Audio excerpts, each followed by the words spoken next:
Hi, in this video, we'll be looking at how to remove a class from your current list of classes from your Google Classroom or in your Google Classroom.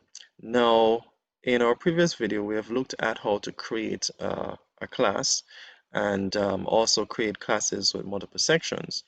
In this case, let's say, for example, one of my sections is under subscribe, and I probably want to merge those students. I've already merged those students in sections A and B, and they're all in one class. Let's say Tech Ed 101, Section A, which is this class right here. Then, if I want to remove this section, which is Tech Ed 101, Section B, I would have to look at the option here in using the three dots on my right and top right hand corner of that class. Icon, I can go ahead and just click on that. And once I do that, I have the option here to move, copy invite link, edit, copy, and also archive. I'm going to use the option here to archive. All right. So once I go to archive, I'm just going to click on that.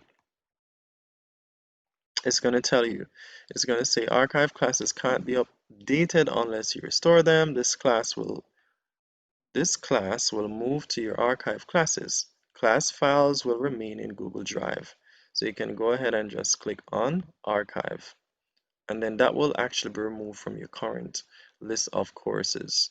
All right.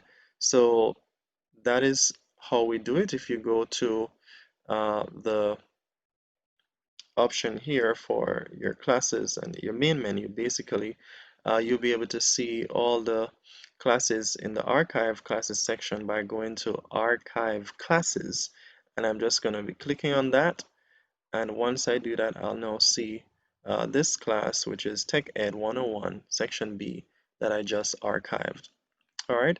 So, and of course, you can always go back to your main menu here, and you'll see the list of classes that you have here, and can go back to home as well.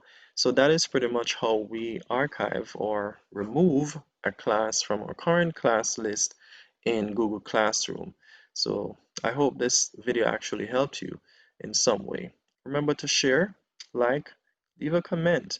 Let me know how you're using Google Classroom and what other videos you would like to see. So thanks for watching. See you next time.